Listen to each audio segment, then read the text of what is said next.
Hello guys, ಹೇಗಿದ್ದೀರಾ? Welcome to rich ಚಾನಲ್ಗೆ ಸುಸ್ವಾಗತ ಸ್ನೇಹಿತರೆ. ಇವತ್ತಿನ ಈ ವಿಡಿಯೋದಲ್ಲಿ ಒಂದು ಅನ್ನಭಾಗ್ಯ ಯೋಜನೆ ಹಣ ಸುಮಾರು ಜನಕ್ಕೆ, ಎಷ್ಟೋ ಜನಕ್ಕೆ ತಲುಪ್ತಾ ಇಲ್ಲ. ಅರ್ಥ ಆಯ್ತಾ? ಯಾಕೆಂದರೆ ಒಂದು ತಿಂಗಳು ಬಂದರೆ ಇನ್ನೊಂದು ತಿಂಗಳು ಪೆಂಡಿಂಗ್ ಇರ್ತದೆ, ಇನ್ನೊಂದು ತಿಂಗಳು ಜಮನೇ ಆಗಿರೋದಿಲ್ಲ, ಇನ್ನೊಂದು ತಿಂಗಳು NPCI ಒಂದು ಲಿಂಕ್ ಏನಿದೆ ಇದು ಲಿಂಕ್ ಆಗಿಲ್ಲ ಅಂತ ತೋರಿಸ್ತಾ ಇರ್ತದೆ. ಯಾಕೆಂದರೆ ಒಂದು ತಿಂಗಳು ಖಾತೆಗೆ ಹೋಗಿರ್ತದೆ, ಬಟ್ ಆದರೂ ಈ ಥರ ಏನಕ್ಕೋಸ್ಕರ ಬರ್ತಾ ಇದೆ, ಅದೇ ರೀತಿ ಏನು ಮಾಡಬೇಕು, ಅದೇ ರೀತಿ ಏನು ಉದ್ದೇಶದಿಂದ ಈ ಥರ ಬರ್ತಿದೆ, ಅದೇ ರೀತಿ ಒಂದು ಭರ್ಜರಿಯಾದಂಥ ಒಂದು ಪ್ರತಿಯೊಬ್ಬರಿಗೂ ಸಹ ಒಂದು ಗುಡ್ ನ್ಯೂಸ್ ಇದೆ. ಇದ್ರ ಬಗ್ಗೆ ನಾನು ನಿಮಗೆ ಲಾಸ್ಟಲ್ಲಿ ತಿಳಿಸ್ಕೊಡ್ತಾ ಹೋಗ್ತೀನಿ. ದಯವಿಟ್ಟು ಈ ವಿಡಿಯೋನ ಎಲ್ಲೂ ಸಹ ಸ್ಕಿಪ್ ಮಾಡಿದೆ ಕೊನೆ ತನಕ ನೋಡಿ. ತುಂಬ ಇಂಪಾರ್ಟೆಂಟ್ ಆಗಿರುವಂಥ ಒಂದು ವಿಡಿಯೋ, ತುಂಬ ಯೂಸ್ಫುಲ್ ಆಗಿರುವಂಥ ಒಂದು ವಿಡಿಯೋ ಅಂತ ಹೇಳೋದಕ್ಕೆ ನಾನು ಇಷ್ಟಪಡ್ತೀನಿ. ಅದಕ್ಕೆ ನಮ್ಮ ಚಾನಲ್ಗೆ ಯಾರಾದರೂ ಫಸ್ಟ್ ಟೈಮ್ ವಿಸಿಟ್ ಮಾಡಿದ್ರೆ ಕೂಡಲೇ ಸಬ್ಸ್ಕ್ರೈಬ್ ಮಾಡಿಕೊಂಡು ಹಾಗೆ ಬೆಲ್ ಐಕಾನ್ ಬಟನ್ ಮೇಲೆ ಕ್ಲಿಕ್ ಮಾಡಿ. ಅದೇ ರೀತಿ ನಮ್ಮ ವಿಡಿಯೋ ನಿಮಗೆ ಏನಾದರೂ ಡೌಟ್ಸ್ಗಳಿದ್ರೆ, ಅದೇ ರೀತಿ ನಮ್ಮ ವಿಡಿಯೋದಲ್ಲಿ ನಿಮ್ಗೆ ಏನಾದರೂ ಡೌಟ್ಸ್ಗಳಿದ್ರೆ ದಯವಿಟ್ಟು ಕಮೆಂಟ್ ಮಾಡಿದ್ರೆ ಅದ್ರ ಬಗ್ಗೆ ನಾನು ರಿಪ್ಲೈ ಕೊಡುವಂಥ ಒಂದು ಪ್ರಯತ್ನ ಮಾಡ್ತೀನಿ. ಬನ್ನಿ ಗೈಸ್, ಈ ವಿಡಿಯೋ ಸ್ಟಾರ್ಟ್ ಮಾಡೋಣ. ಸ್ನೇಹಿತರೆ, ಫಸ್ಟ್ ಆಫ್ ಆಲ್ ಏನಪ್ಪ ಅಂದರೆ, ಸ್ನೇಹಿತರೆ ಮೊದಲನೇದಾಗಿ ಒಂದು ಗೃಹಲಕ್ಷ್ಮಿ ಹಣ ಏನಿದೆ, 10ನೇ ಕಂತಿನ ಹಣ ಇವತ್ತು ಬೆಳಿಗ್ಗೆ 10:00ವರೆಗೆ ಒಂದು ಹಣವನ್ನು ಬಿಡುಗಡೆ ಮಾಡ್ತಾರೆ. ಕೆಲವೊಂದು ಜಿಲ್ಲೆಗಳಲ್ಲಿ ಬಿಡುಗಡೆ ಮಾಡಿದ್ದಾರೆ. ಕೆಲವೊಬ್ಬರ ಖಾತೆಗೆ ಮಾತ್ರ ಹಣ ಜಮಾ ಆಗಿದೆ, ಇನ್ನು ಕೆಲವರಿಗೆ ಜಮಾ ಆಗಿಲ್ಲ. ಅರ್ಥ ಆಯ್ತಾ? ವೆಯ್ಟ್ ಮಾಡಬೇಕು. ಪ್ರತಿಯೊಬ್ಬರು ಸಹ ಎಲ್ರಿಗೂ ಸಹ ಬರುತ್ತೆ ಒಂದು ಗೃಹಲಕ್ಷ್ಮಿ ಹಣ. ಅದೇ ರೀತಿ ಒಂದು ಗೃಹಲಕ್ಷ್ಮಿ ಹಣ ಬಂದಿದ ತಕ್ಷಣ ಏನು ಮಾಡ್ತಾರೆ ಅಂದರೆ, ಅನ್ನಭಾಗ್ಯ ಯೋಜನೆ ಹಣನೂ ಸಹ ಅದರಿಂದನೇ ಒಂದು ಸುಮಾರು ಒಂದು ಹೆಚ್ಚು ಕಡಿಮೆ ದಿನಗಳಲ್ಲಿ ಅದನ್ನು ಸಹ ಜಮಾ ಮಾಡ್ತಾರೆ. ಅರ್ಥ ಆಯ್ತಾ? ಈ ಒಂದು ಹಣ ಎಷ್ಟೋ ಜನಕ್ಕೆ ತಲುಪಿರೋದಿಲ್ಲ. ಅರ್ಥ ಆಯ್ತಾ? ಇದು ಒಂದು ಮೇಜರ್ ಸಮಸ್ಯೆ ಆಗಿರ್ತದೆ. ಈ ಒಂದು ಅನ್ನಭಾಗ್ಯ ಯೋಜನೆ ಹಣ ಏನಾಗಿರ್ತದೆ ಅಂದರೆ, ಮೇಜರ್ ಪ್ರಾಬ್ಲಮ್ಗಳು ಎಷ್ಟೋ ಜನಕ್ಕೆ ಒಂದು ಸ್ಟೇಟಸ್ ಚೆಕ್ ಮಾಡಿದ್ರೆ ಪೆಂಡಿಂಗ್ ತೋರಿಸ್ತಾ ಇರ್ತದೆ. ನೆಕ್ಸ್ಟ್ ತಿಂಗಳ ಹಣನೂ ಸಹ ಬಂದಿರೋದಿಲ್ಲ, ಹೋದ ತಿಂಗಳ ಹಣ, ಆಚೆ ತಿಂಗಳ ಹಣನೂ ಸಹ ಬಂದಿರೋದಿಲ್ಲ. ಇದು ಒಂದು ಪ್ರಾಬ್ಲಮ್ ಆಗಿರ್ತದೆ. ಇದೊಂದು ಮೇಜರ್ ಸಮಸ್ಯೆ. ಗೃಹಲಕ್ಷ್ಮಿ ಬಿಟ್ಟರೆ ಇದು ಅನ್ನಭಾಗ್ಯ ಯೋಜನೆದು ಇದೊಂದು ಮೇಜರ್ ಸಮಸ್ಯೆ ಅಂತ ಹೇಳ್ಬೋದು. ಅದೇ ರೀತಿ ಪ್ರತಿಯೊಬ್ಬರಿಗೂ ಸಹ ಒಂದು ಗೃಹಲಕ್ಷ್ಮಿದಾಯಿತು 10ನೇ ಕಂತಿನ ಹಣ ರಿಲೀಸ್ ಮಾಡಿದ್ದಾರೆ. ಅದೇ ರೀತಿ ಅನ್ನಭಾಗ್ಯ ಯೋಜನೆಯ ಒಂದು 10ನೇ ಕಂತಿನ ಹಣ ಒಂದು ರಿಲೀಸ್ ಮಾಡ್ತಾ ಇದ್ದಾರೆ. ಅರ್ಥ ಆಯ್ತಾ? ಅದೇ ರೀತಿ ತುಂಬ ಇಂಪಾರ್ಟೆಂಟ್ ಆಗಿರುವಂಥದ್ದು ಏನಂದರೆ, ಒಂದು 9ನೇ ಕಂತಿನ ಹಣನೂ ಸಹ ಒಂದು ಅನ್ನಭಾಗ್ಯ ಯೋಜನೆದು ರಿಲೀಸನ್ನು ಮಾಡಿದ್ದಾರೆ. ಆಲ್ರೆಡಿ ಎಷ್ಟೋ ಜನರ ಖಾತೆಗೂ ಸಹ ಅದು ಜಮಾ ಆಗಿರ್ಬೋದು. ಅರ್ಥ ಆಯ್ತಾ?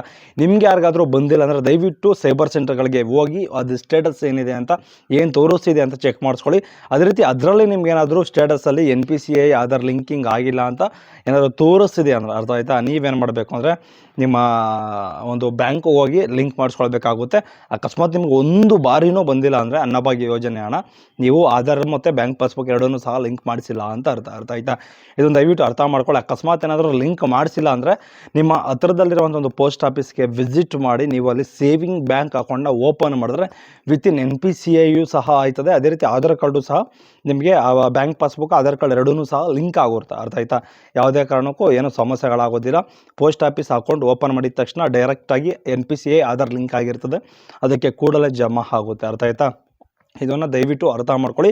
ಅದೇ ರೀತಿ ಅನ್ನಭಾಗ್ಯ ಯೋಜನೆ ಒಂದು 10ನೇ ಕಂತಿನ ಹಣವನ್ನು ಏನು ಮಾಡ್ತಾ ಇದ್ದಾರೆ, ರಿಲೀಸ್ ಮಾಡಿದ್ದಾರೆ. ಅದೇ ರೀತಿ 9ನೇ ಕಂತಿನ ಹಣ ಎಷ್ಟೋ ಜನಕ್ಕೆ ಜಮಾ ಆಗಿದೆ, ಇನ್ನೆಷ್ಟೋ ಜನಕ್ಕೆ ಜಮಾ ಆಗಿಲ್ಲ. ಅದೇ ರೀತಿ 8ನೇ ಕಂತಿನ ಹಣನೂ ಸಹ ಜಮಾ ಆಗಿದೆ ಎಷ್ಟೋ ಜನಕ್ಕೆ. ಅದೇ ರೀತಿ ತುಂಬ ಇಂಪಾರ್ಟೆಂಟ್ ಆಗಿರುವಂಥದ್ದು, ಎಷ್ಟೋ ಜನಕ್ಕೆ 8, 9 ಮತ್ತು ಅದೇ ರೀತಿ 7ನೇ ಕಂತಿನ ಹಣ ಏನಿದೆ ಎಷ್ಟೋ ಜನಕ್ಕೆ ಜಮಾ ಆಗಿಲ್ಲ. ಅರ್ಥ ಆಯ್ತಾ?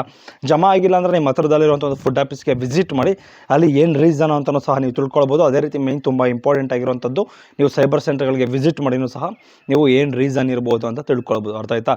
ಇಷ್ಟನ್ನು ನೀವು ಫಾಲೋ ಮಾಡಿ. ಅರ್ಥ ಆಯ್ತಾ? ನಿಮಗೆ ಗೃಹಲಕ್ಷ್ಮಿ ಹಣ ಯಾರಿಗೆ ಸಿಕ್ಕಿಲ್ವೋ ಅಂಥವ್ರು ಅಷ್ಟೇ ಇದನ್ನು ಸ್ಟೇಟಸ್ ಚೆಕ್ ಮಾಡಿಸ್ಕೊಂಡು ಈ ಥರ ಫಾಲೋ ಮಾಡಿ.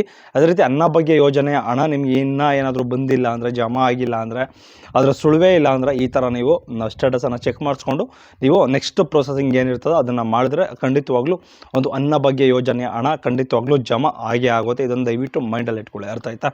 ಯಾರೂ ಸಹ ಮಿಸ್ ಮಾಡ್ಕೊಳ್ಬೇಡಿ. ದಯವಿಟ್ಟು ಹಣ ಏನು ಬರ್ತಿದೆಯೋ ಅದನ್ನು ಪಡ್ಕೊಂಡು ನೀವು ಒಂದು ಅನ್ನಭಾಗ್ಯ ಯೋಜನೆಯ ಏನಾದರೂ ಸಮಸ್ಯೆಗಳಿದ್ರೆ ಅದನ್ನು ಹಣವನ್ನು ದಯವಿಟ್ಟು ಪಡ್ಕೊಳ್ಳಿ. ಅರ್ಥ ಆಯ್ತಾ? ಸುಮ್ಮನೆ ಎಷ್ಟೋ ಜನ ಬಿಟ್ಟಿರ್ತಾರೆ. ಸುಮಾರು ಒಂದು 5 ಜನ 6 ಜನ ಇದ್ದರೆ ನಿಮ್ಮ ಖಾತೆಗೆ ಒಂದು 1000 ರೂಪಾಯಿ ಗಂಟೆನೂ ಸಹ ಜಮಾ ಆಗುವಂಥದ್ದು ಸಾಧ್ಯತೆಗಳು ಇರ್ತದೆ. ಒಬ್ಬರಿಗೆ 175 ರೂಪಾಯಿ ಬರ್ತದೆ. ಇದನ್ನು ದಯವಿಟ್ಟು ಮೈಂಡಲ್ಲಿ ಇಟ್ಕೊಂಡು ನೀವು ಒಂದು ಗೃಹಲಕ್ಷ್ಮಿ ಹಣ ಏನಿದೆ, ಒಂದು ಅನ್ನಭಾಗ್ಯ ಯೋಜನೆ ಹಣ ಏನಿದೆ, ಇದನ್ನು ನೀವು ಇದು ಮಾಡ್ಕೊಳ್ಬೇಕು. ಅರ್ಥ ಆಯ್ತಾ? ಓಕೆ, ಇದೇ ರೀತಿ ಯಾವುದಾದ್ರೂ ಅಪ್ಡೇಟಿಂಗ್ ಆದಂಥ ವಿಚಾರಗಳಿದ್ರೆ ಖಂಡಿತ ತಿಳಿಸ್ಕೊಡುವಂಥ ಒಂದು ಪ್ರಯತ್ನ ಮಾಡ್ತೀನಿ. ನಿಮ್ಮ ಚಾನಲ್ಗೆ ಯಾರಾದರೂ ಫಸ್ಟ್ ಟೈಮ್ ವಿಸಿಟ್ ಮಾಡಿದ್ರೆ ಕೂಡಲೇ ಸಬ್ಸ್ಕ್ರೈಬ್ ಮಾಡಿಕೊಂಡು ಹಾಗೆ ಬೆಲ್ ಐಕಾನ್ ಬಟನ್ ಮೇಲೆ ಕ್ಲಿಕ್ ಮಾಡಿ. ಬಾಯ್. ನೆಕ್ಸ್ಟ್ ವಿಡಿಯೋದಲ್ಲಿ ಸಿಗೋಣ.